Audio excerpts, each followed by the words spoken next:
Hello, everyone. Welcome to the session. It's going to take a couple of minutes for people to get into the room. So just introduce yourself, say hello on the chat, say where you're coming from.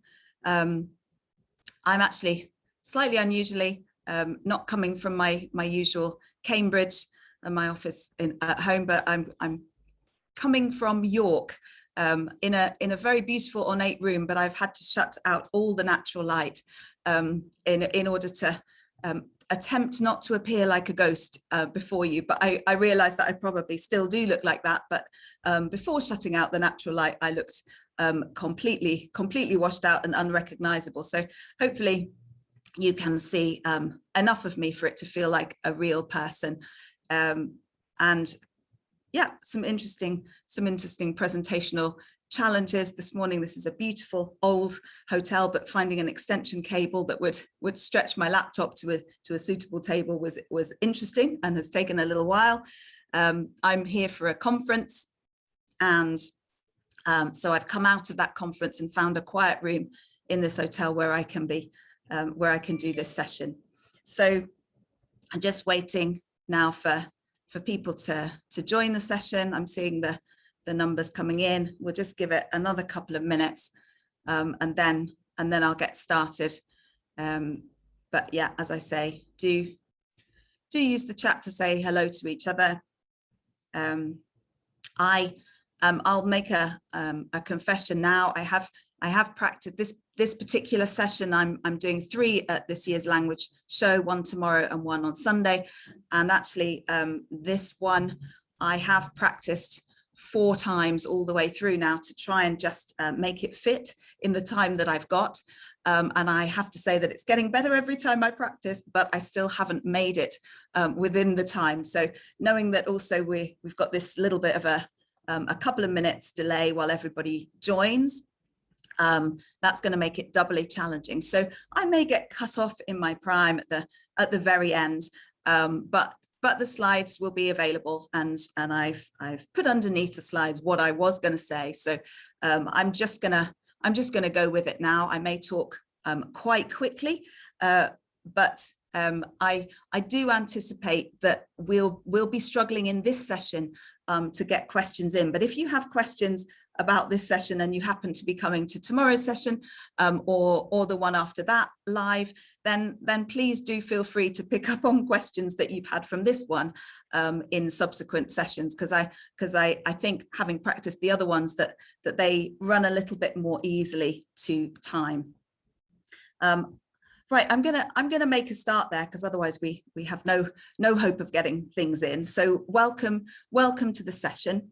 My name's Rachel Hawkes. I'm currently working seconded from my school to work as 4 days a week as co-director of NSELP, and I'm still 1 day a week with my trust.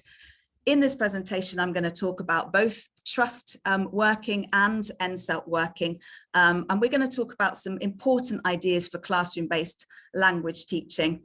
And I've called the session Myth Busting and Meaning Making because there's a lot of talk and a lot of talk out there at the moment. Some of it is really worth unpacking, I think. So that's the point of this session.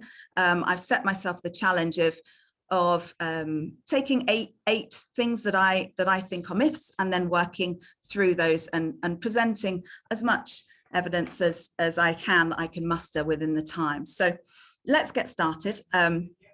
This is one of the things that I've heard recently. So I'm going to start with the statement, the myth, as I'm calling it. Phonics is not in the national curriculum. I've added tag questions to all of these myths as part of the format of it, just because I'm wanting to show, I guess, that I'm questioning this. So phonics is not in the national curriculum, brackets, is it?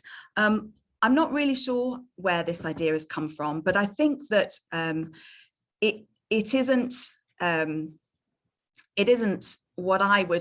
how I would describe the content of the national curriculum. This is where I see phonics in the national curriculum. So I've taken a couple of statements here. Key stage 2, pupils should be taught to, sorry, just moving my notes. Pupils should be taught to link the spelling, sound, and meaning of words. And for me, that is phonics knowledge that we are describing directly there. And pupils should develop accurate pronunciation and intonation so that others understand when they are reading aloud. For me, also speaks directly to phonics knowledge. And it goes forward then, we take that forward into Key Stage 3, where pupils should be taught to transcribe words and short sentences that they hear with increasing accuracy. So this is 2014 national curriculum. They also need to be taught to speak coherently and confidently with increasingly accurate pronunciation. So for me, this is phonics knowledge. You know, this is really writ large in our national curriculum. It doesn't use the word phonics. It doesn't say teach explicit phonics, and that's because it's curriculum knowledge that it's describing. It's not describing pedagogy. That is for us. It's down to teachers to work out how to do that teaching. And so I do very much stand by that. And I'm not that wedded to one particular method, at least not forever and ever, should a better one show up. So I use the one, and we use the one that we do in our trust, because we tried it out first in the classroom and it works. It worked for us. And later, much later actually, I learned about some compelling research that reinforced my view that teaching phonics explicitly is really beneficial in our context, in our time-limited context of classroom language teaching. And the sort of more recent ideas that I've taken on board have really helped us, I think, in our trust work out how to make phonics teaching better in the department. But I stand to be convinced by anyone who's 100% happy with their students' ability to do these two things. Firstly, pronounce unknown words that they read aloud. And secondly, transcribe words that they hear with increasing accuracy. And as teachers, this is the bit, this is the nugget, this is the bit that we have to be confident about, because this is part of the defined curriculum at Key Stage 2 and 3, but it's also further supported by recommendations in the pedagogy review, by the recent Ofsted Languages research report, and by the proposed new subject content for GCSE, which is where we have this. And again, it's the proposed subject content that I'm referring to here.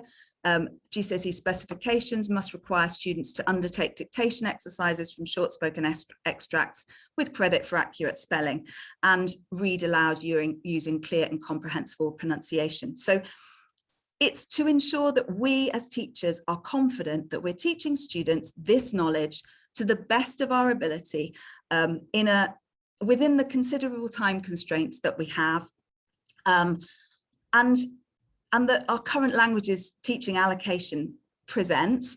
You know, it does seem fair enough to expect us as subject specialists to be thinking about the pedagogy very carefully and to be informed by various things. So to be informed by the research that exists in the field, to be aware of different approaches and what different professionals think about those. And then very crucially, because the classroom is the crucible, to evaluate these for ourselves as far as we can in our classrooms. Okay, so I'm going to present a little bit of the research, which I think is important for all of us to consider. Let's look first of all at the importance of phonological decoding in an L1. So in a first language setting, children will meet unfamiliar written forms. They'll sound them out using their phonics knowledge and thereby discover or recognize their meaning. So these are words that they already know orally, which they are going to use phonics to discover in writing. But how does that apply to teaching phonics in the L2? It's slightly different in our classrooms. So we think about it in instructed language learning, not just in England, but in classrooms across the board. Students often are encountering the written word and the spoken word simultaneously at the same time. So it's not quite the same rationale. If you imagine that pupils sound out the word sha by knowing that there's a sign or final consonant at the end, and that sh, ch is sounded as sh in French, they'll come up with the word sha by reading the letters chat. But if they don't know that that means cat, they won't actually be recognizing, discovering the meaning like that. So there must be other reasons. If we're going to be saying that teaching phonics explicitly is beneficial, what are the reasons for that, and what can support that? So firstly, I'm gonna in quick succession throw a few things out here, and there are studies and there are names attached to these that people can look up and find out about a bit more. But I'll just list them in quite quick succession here. So one of the first things is that quite naturally, a lot of L2 learners, a lot of our learners in our classrooms will respond to encountering an unknown word in writing by sounding it out. They will do that. They will, a big study by Erler and Macaro in 2011 found that a lot of pupils do have that as a natural reaction to unknown language. And I think that resonates with us. It certainly resonates with my experience with learners in my classrooms. So if they do that as a natural reaction, and they do it well, it can help them discover meanings of words that they do know, because that will happen, but it will be much more limited than in an L1. But the ability to decode accurately, in addition to that limited reading comprehension benefit, it may actually help them with vocabulary learning. And so there are some studies there that are positing a link between vocabulary learning and the ability to apply phonics knowledge, so the ability to read words aloud off the page. And that's also linked to learner autonomy.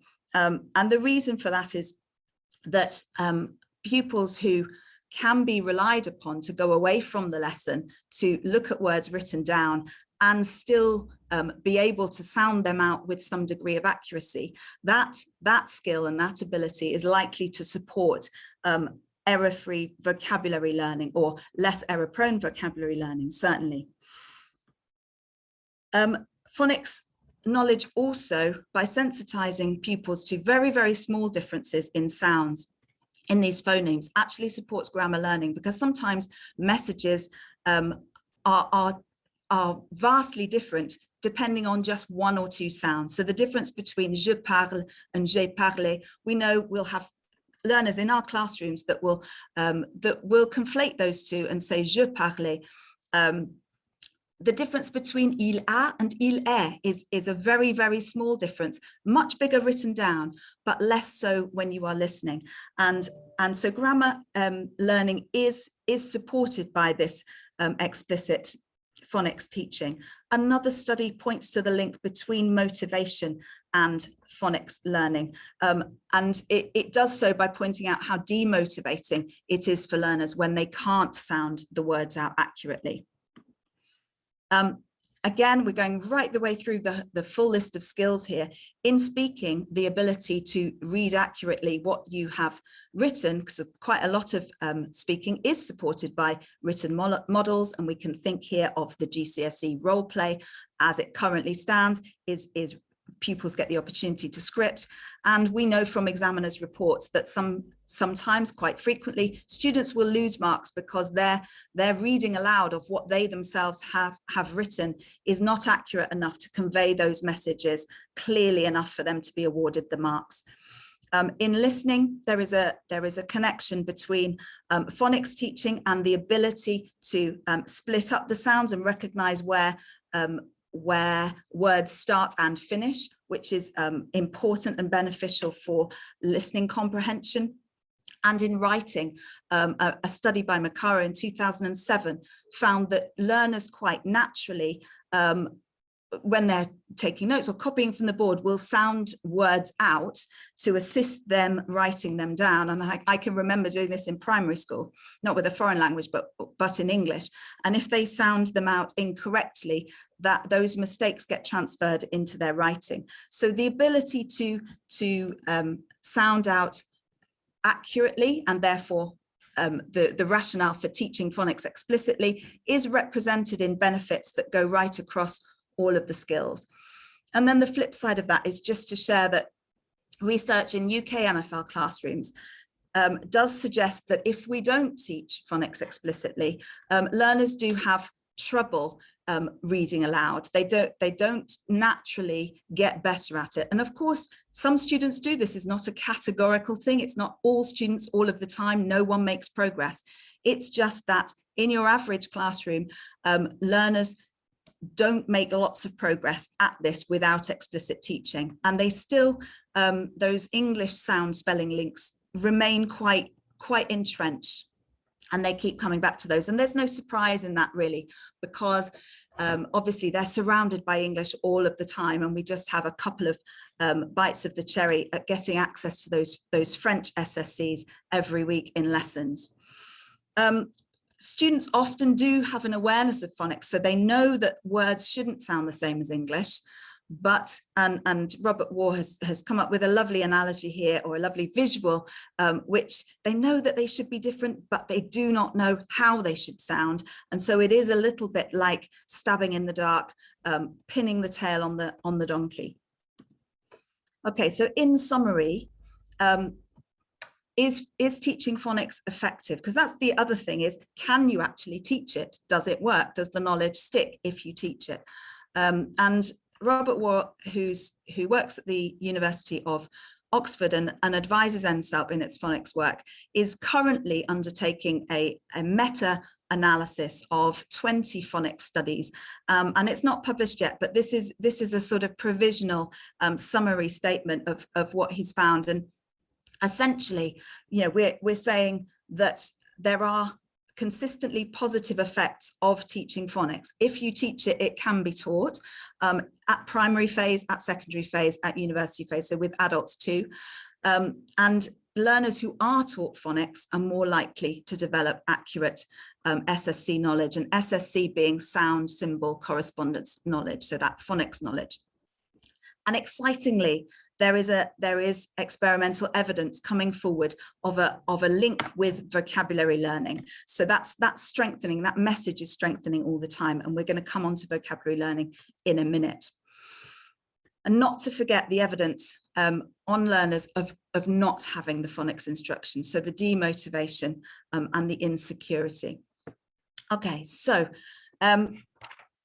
excuse me a minute while I just move my notes from one side to another. These are the target SSC in French. These I've taken these off the proposed GCSE content. And as I mentioned before, in my trust, we have taught phonics explicitly since the early noughties.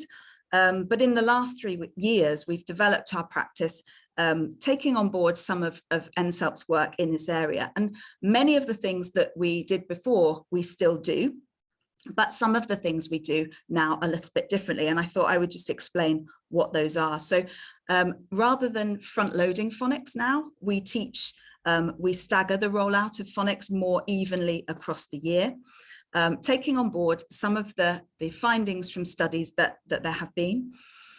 We revisit them systematically, and we plan practice activities that involve unknown words. We make some use of minimal pairs when that's relevant, so just words where one sound is different. And we assess phonics knowledge, so that's also an important element. If it's worth teaching, it's also worth assessing. So those things have been additions to our practice over the last 3 years. And NSELP does do this fairly systematically. So it plans the initial teaching and then the practice, consolidation and spaced revisiting of phonics with all of the identified sound symbol correspondences into its schemes of work across Key Stage 3. And all of those materials are available. They're freely available, and they're available on one click per language. And you just go to the resource portal, click on all collections, scroll down till you see phonics French, and then download the collection in its entirety. And so those can be built into any schemes of work and any lessons. Next, And last bit on phonics, I think really, second myth, all of this systematic planning isn't needed, is it? So I think here what we're getting at and what I'm hearing is, gosh, this seems like an awful lot of work planning out all of this phonics revisiting and having it every week and all of that stuff. Can't we not either just teach it incidentally as it comes up, and there are strong voices saying that, or teach it all right at the front, as we absolutely in my trust used to do, front load it in its entirety and then expect it just to kick in from there. So, you know, lots of voices saying different things, and, you know, it's important to do all things with this. It's important not just to follow one voice. It's important to listen, though, to all of the voices, but it's also important to look for what evidence there is there, both from your own classrooms and also other experiences of classrooms near you, other colleagues that you've got, sharing those messages, sharing what you find out by trying different approaches, and also bearing the research that we've just seen in mind, and also very much bearing in mind that the knowledge is expected at Key Stage 2, at Key Stage 3, and in the proposed content will be expected at Key Stage 4. So teachers, subject leads, you know, what we have to do is weigh all of that up together and make decisions about the best method that we've got within the time that we've got. And so one of the things that I just wanted to share, I haven't got lots of time to share resources in this session, but there are lots of resources to explore, but I wanted to share one example of where I think I would not have been able to come up with something as useful as this in the moment, spontaneously, incidentally, just responding to learners that were finding it difficult to know how to pronounce unaccented E's, because they will have been taught early on, and they will have also been taught the accented E with the circumflex or the grave accent and yet they will find by the time they get to year 9 and all of that's been practiced a lot, that there's still a little bit more to learn.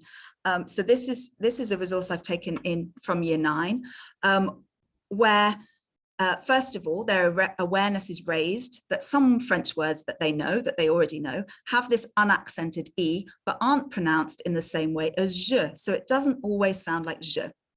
Sometimes it sounds like like avec. So it's raising the awareness first with a simple slide like this. And then there's some input practice. So would I have come up with some words? I probably would have on the spur of the moment, come up with a couple of words. French is my third teaching language, so you know I have to fess up to that and say that I wouldn't have all of the words at my disposal to present to pupils and to practice. But here we've got a number of words where pupils are going to listen and distinguish between what they're hearing. Are they hearing or in these words? Tunnel, chenille. And of course, it's a quick exercise, but it's been thoughtfully put together with a number of words that will help them when we go through the sequence draw out when they pronounce as and when they pronounce the sound or the E unaccented as e.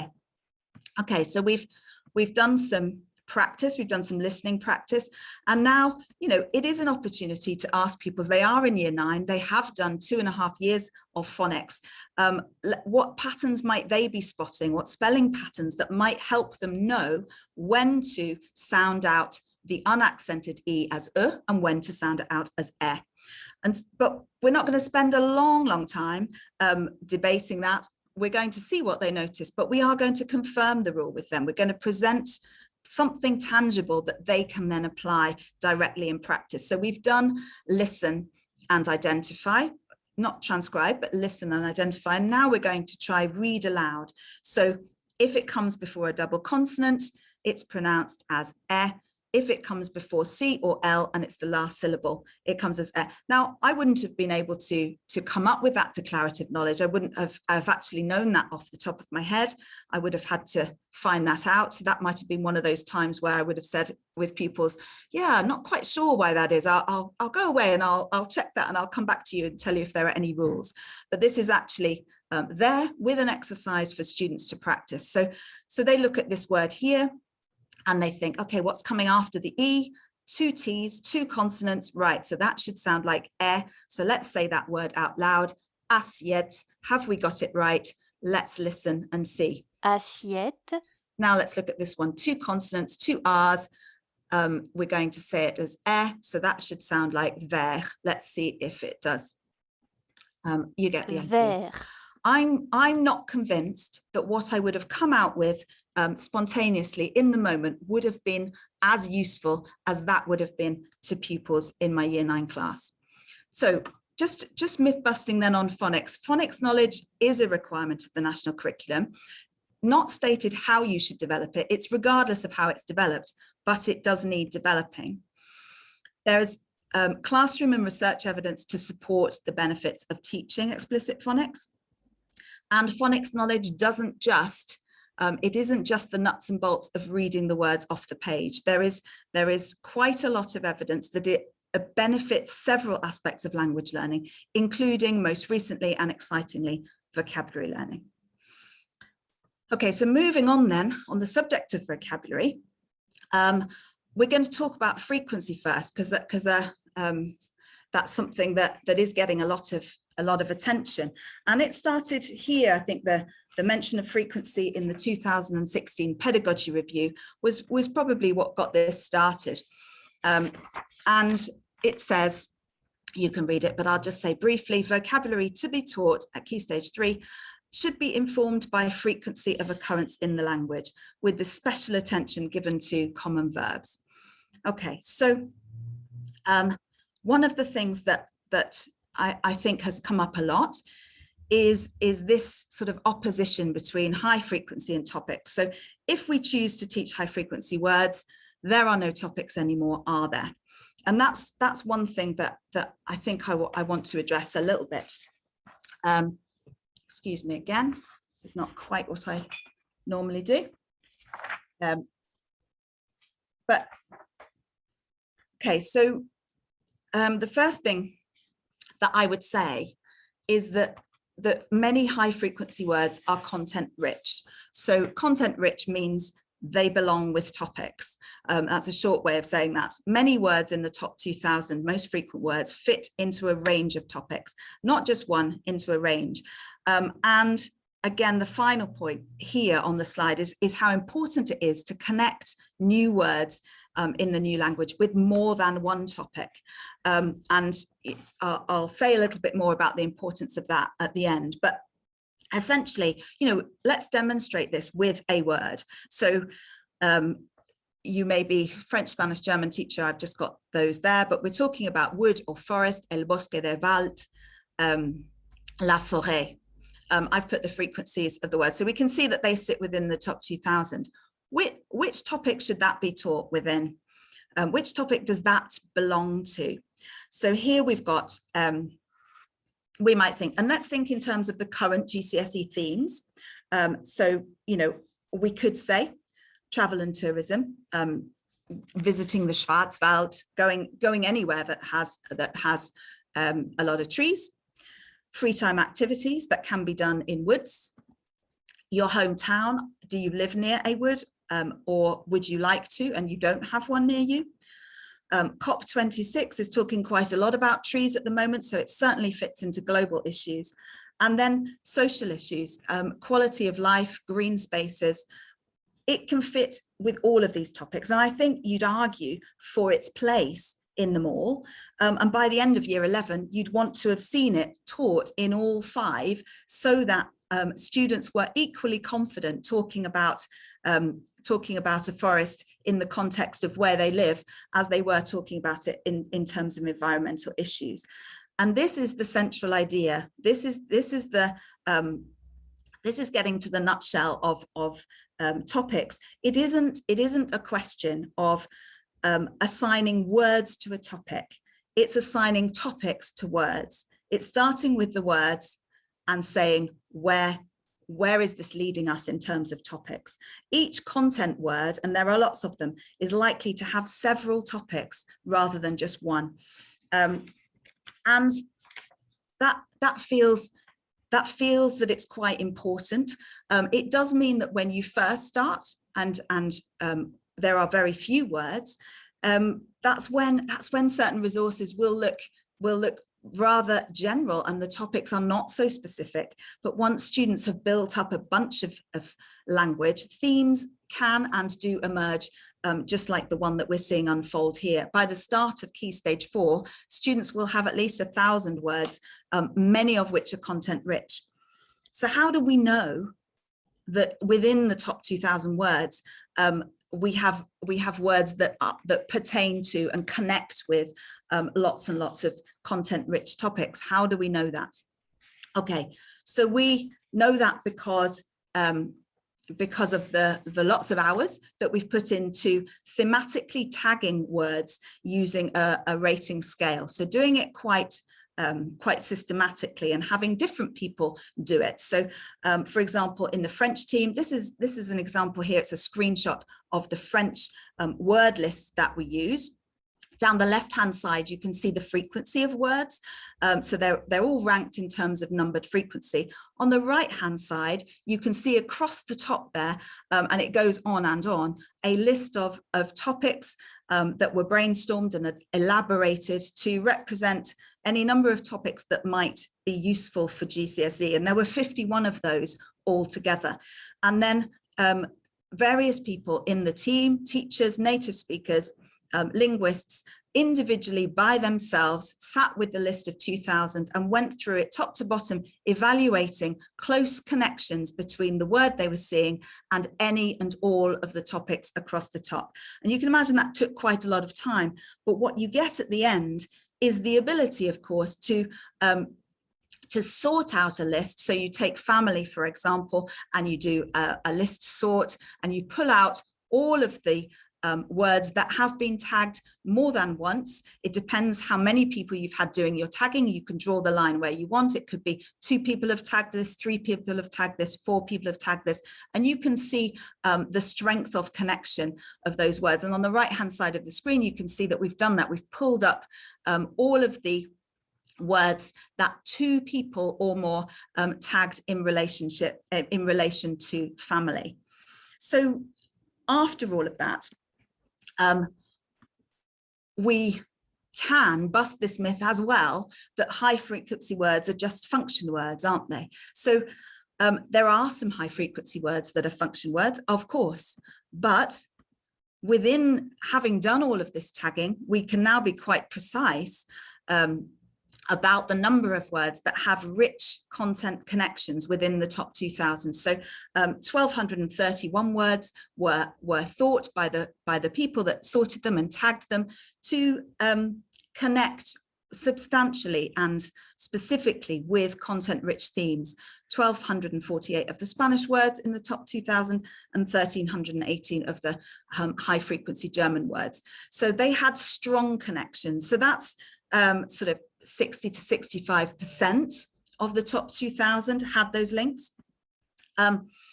Some of the remaining words, so what about the rest? So we've got 700 words left or whatever, 600 and something. Some of those remaining words are content words that have strong connections to other themes, but not to the themes that we'd tagged as relevant to GCSE. And we had come up with 51 themes, so there were quite a lot of themes there. So those haven't been selected. They are still content words, but they don't have a strong connection with GCSE relevant themes. And yes, there is an element of subjectivity, and that's why you have several people doing this connection work. Many of the words that are left are highly important, useful words, which you need to talk about a range of topics, words like souvent, but they don't connect particularly strongly with any one theme. They connect with all themes. And so it's vitally important, of course, that we have those in the mix, as well as these really rich semantic topic words, that we also have these very high frequency, more general words as well. Okay, moving on. I've got two more myths on vocabulary, actually. So the current GCSE is not broken. And I think, you know, with this one, I'm feeling the pain of this. From within my own department, we've also had this discussion a lot. The change is always very, very hard. And actually, if we don't believe it to be necessary, we are unlikely to want to support it strongly, and we're likely to question it. And so this is something that I've picked up on Facebook quite a lot. The current GCSE is not broken.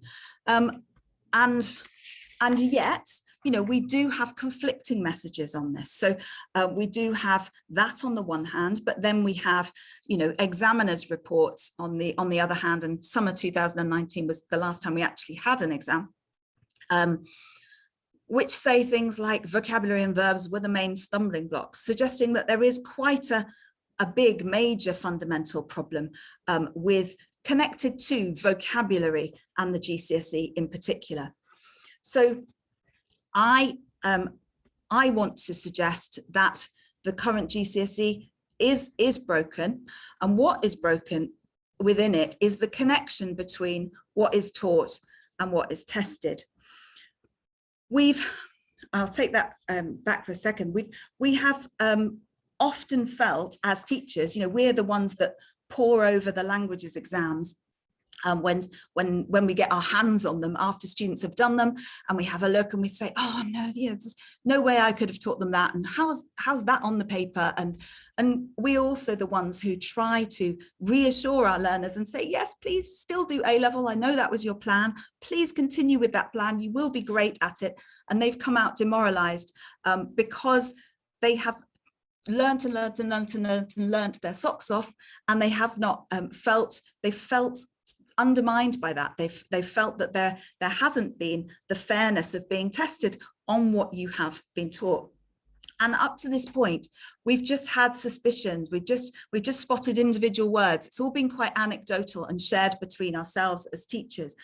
But it has been possible, because of the word profiler, to take all of the 4 years of exams so far in listening and reading, and listening has obviously been the transcripts, to take them all across all of the awarding bodies, well, across AQA and Edexcel, sorry, the two larger awarding bodies that schools use in England, and across all of the languages, take them all together and separately. So this analysis does exist separately.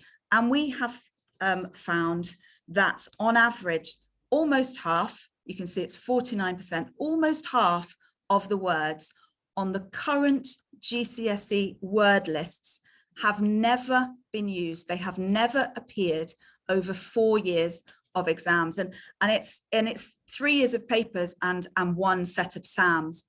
So it's everything we could possibly analyze.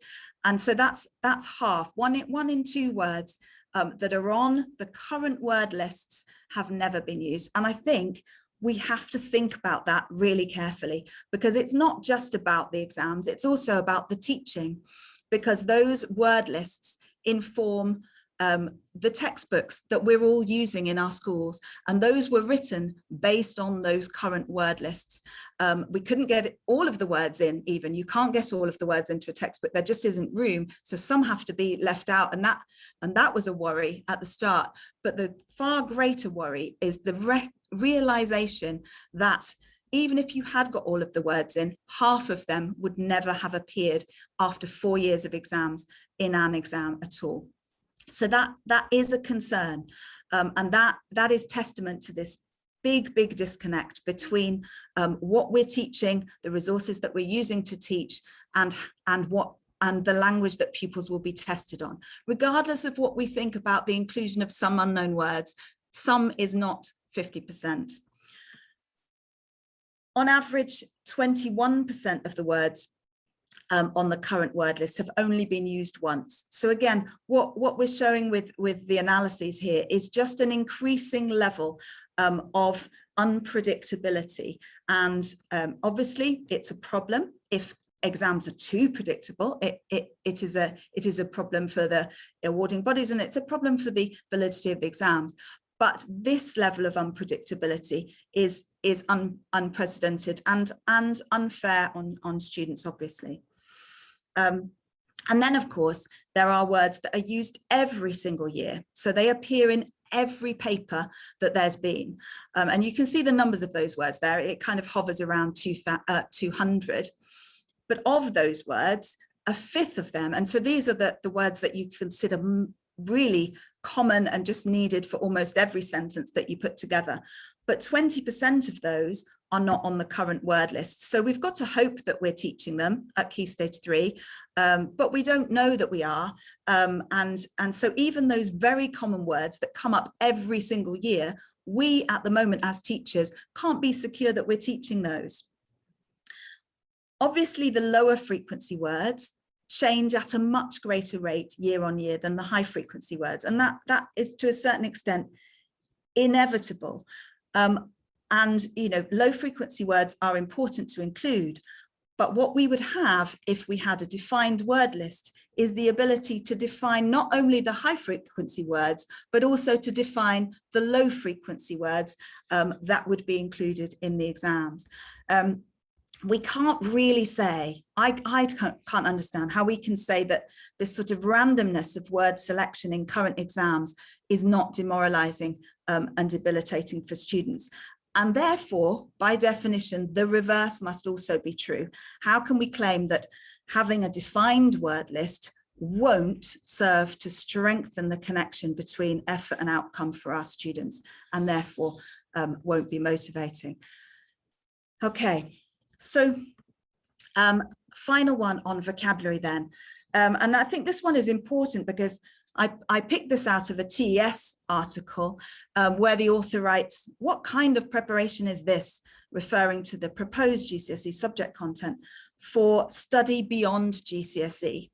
And so here I've paraphrased because it wasn't just from this article, I have picked it up from other sources. The proposed GCSE is not a good preparation for A-level, is it? I'm asking. Okay, so, you know, we can all say what we think about that. We can all have opinions, but actually, if you're saying something as serious as that, you've got to do some work on it. You've got to do some analysis. And so I want to thank at this point Dr. Amber Dudley at NSUP for her work on this, because to approach this question objectively, she set out to compare the coverage of different word lists for the current A-level exams.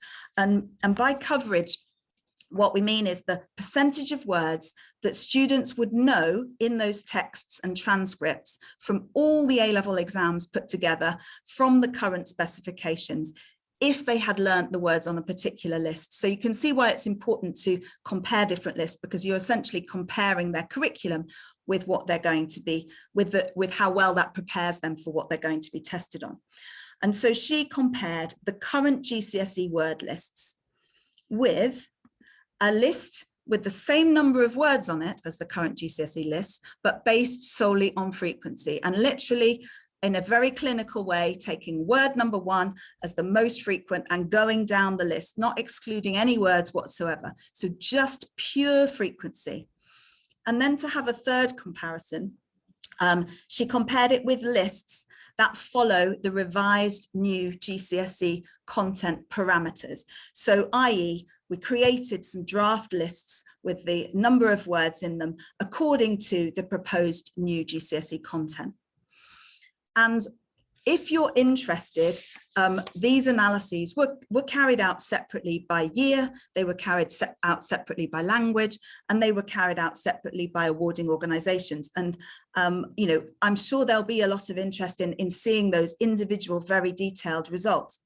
And the slides will shortly be available on the NSUP resource portal. However, I've cut to the chase here to say that with this one slide that summarises averages across languages and across awarding bodies, and essentially the headline, which I'm going to need to pull out for you for reasons of time, the headline is that a new GCSE list, so one created with the parameters of the new proposed content GCSE, would have 13% fewer words in it, but would provide 34% more coverage of a typical A-level text when the analysis of that was taken from all of the 4 years of A-level text that we have had within the current specification. So listening, transcripts, and reading. So we're talking about 13% fewer words, but just over a third more coverage for your A-level text. Okay. I'm summarizing vocabulary, and then I've got a very short section on grammar. So a frequency-informed approach to vocabulary selection is not about taking topics away. It's about connecting more topics to words, not fewer, just working the other way around. And actually, you know, quite regardless of the new GCSE, this approach is likely to help students with the current GCSE, because currently awarding organisations already test words across different topics. And they even explicitly say, the AQA specification explicitly says that it will do this, and students should expect to and be able to recognise and understand and use words drawn and used cross-topically or cross-thematically. And we know that this is problematic for students. They don't know words well enough in order for that to be something that they can do easily and reliably. The current GCSE textbooks match the GCSE word list. They were created from them. They don't have them all, but they certainly took them as their foundational source. And they're what we're teaching from. But they don't match the content of the exams. And we now know that. We now know that nearly 50% of the words on the word list have not appeared in an exam to date. A defined vocabulary list would help us address this. And finally, a word list that's been designed, a draft one, within the parameters of the proposed new GCSE content gives more coverage of current A-level exams than the current GCSE word lists do. Okay, my last two. So I've heard this recently. I heard it said recently at a session, you don't need grammar to communicate, do you? And I think it depends what you mean by communicate. And we obviously know that we can communicate with signs and verbal facial expressions. We can communicate something. But I think, you know, I've gone to David Crystal for some inspiration here. Only by putting words into sentences are we able to make sentences that make sense of them. And you know, that is as an important thing. And the examples he gave in this particular article that I took this from was jam, and obviously the other meaning of the noun jam, and to jam, a verb also, but those three could also be nouns, all meaning different things about jam. And I would say to that we do need grammar. We do need grammar to communicate, the essential thing that we're all about developing with our language learners, with it, which is this communication. But grammar is an essential strand of that knowledge to enable clear communication. We aren't thinking about communicating ambiguous messages where the receiver has to guess what's going on. We're talking about communicating clearly and comprehensively. And we can't really do that without grammar.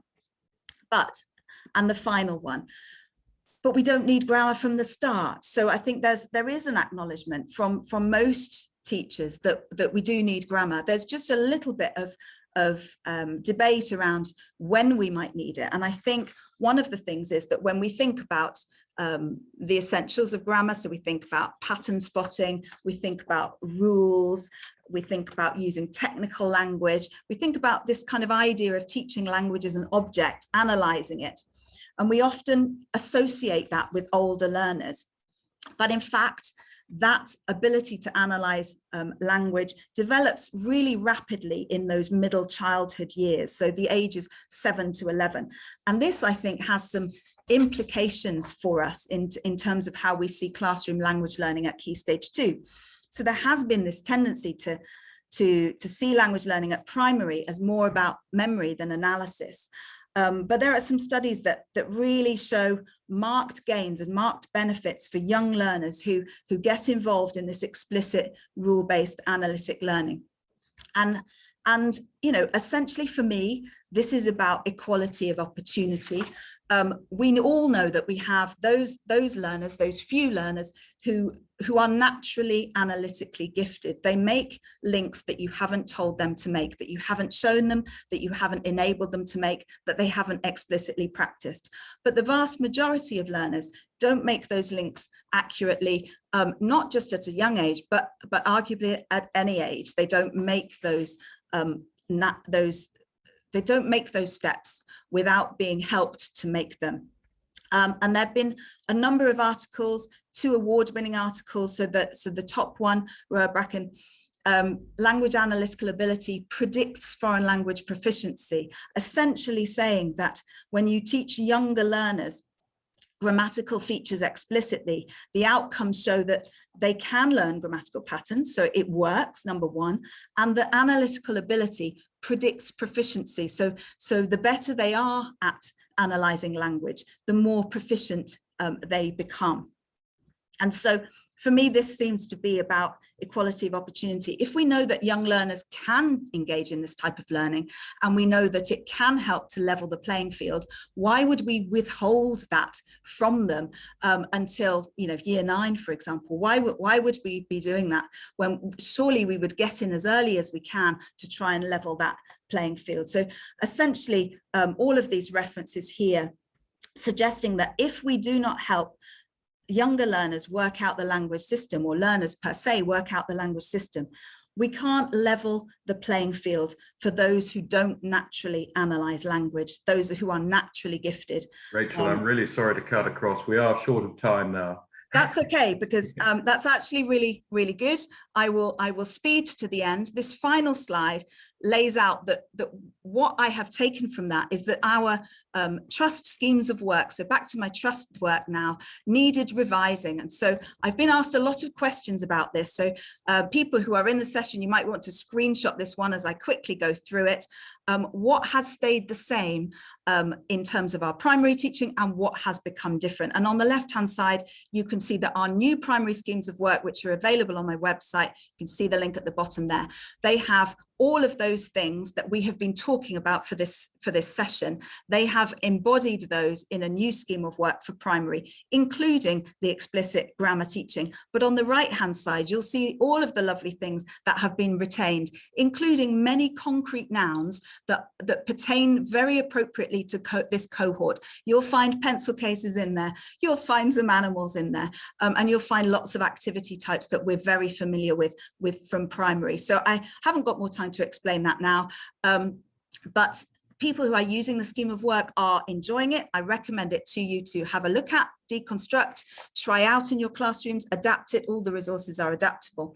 And for anyone who is interested in any of the ideas that they've heard, I would encourage you, there is a whole world out there to discover on all of these things. That was just a snapshot.